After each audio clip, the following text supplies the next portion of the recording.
রেস্টুরেন্টে খুবই সিক্রেট একটা মশলা, আর এই মশলাটা যদি আপনার বাসায় থাকে আপনি সব ধরনের রান্না করতে পারবেন খুবই খুবই সহজে। এখন থেকে আপনিও আমার মতো করে এই মশলাটা তৈরি করতে পারবেন। ফার্স্টে এখানে 100 গ্রামের মতো দারচিনি দিয়ে দিলাম। তারপরে এখানে দিয়ে দিব এলাচ, প্রায় 50 গ্রামের মতো এখানে এলাচ দিয়ে দিব। আপনারা কিন্তু পরিমাণটা ঠিক রাখার চেষ্টা করবেন। আমি কিন্তু আপনাদেরকে খুবই সুন্দরভাবে মেপে মেপে তারপরে দেখাচ্ছি। তারপরে এখানে দিয়ে দিলাম কালো গোলমরিচ 25 গ্রামের মতো।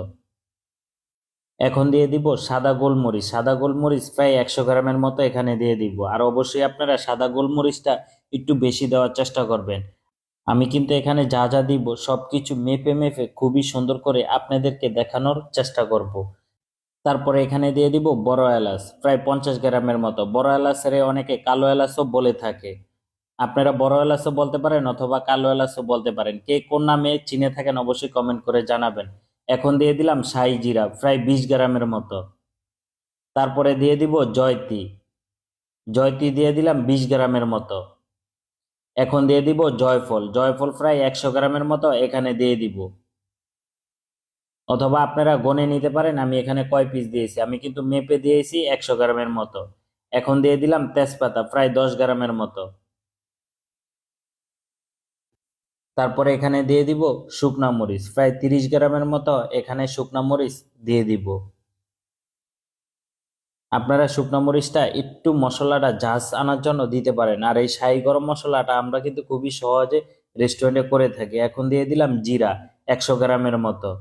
আমার এখানে 100 গ্রামের থেকে একটু কম আছে, আমি কিন্তু পরে আর একটু জিরা দেওয়ার চেষ্টা করেছি। এখানে আমার এখানে 100 গ্রামের মতো ধনিয়া অ্যাড করেছি। আর ধনিয়াটা আস্ত ছিল না, আমি কিন্তু গুঁড়াটা পরবর্তীতে ভালো করে মিক্স করে নিয়েছি। আপনারা চাইলে আস্তটা এখানে দিতে পারেন। আস্তটা দিয়ে ভালো করে গরম করে নেবেন। আপনারা চাইলে এখানে স্টার মশলাটাও ব্যবহার করতে পারেন। আর স্টার মশলাটা ব্যবহার করলে মশলার গ্রানটা আরো সুন্দর আসে।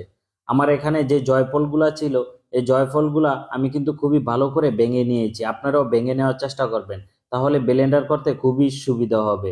এখন আমি মশলাটা ভালো করে গরম করে নিব।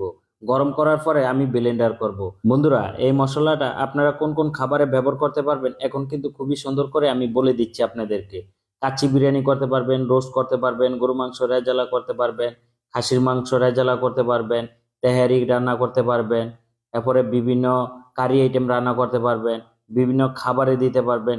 যারা আমার নিয়মিত ভিডিও দেখেন তারা কিন্তু অবশ্যই জেনে থাকবেন আমি এই গরম মশলাটা কোন কোন খাবারে ব্যবহার করে থাকি। বন্ধুরা, আপনাদের কাছে এই শাহী গরম মশলাটা কিরকম হয়েছে অবশ্যই আপনারা কমেন্ট করে জানাতে পারেন। ভিডিওটা ভালো লাগলে অবশ্যই একটু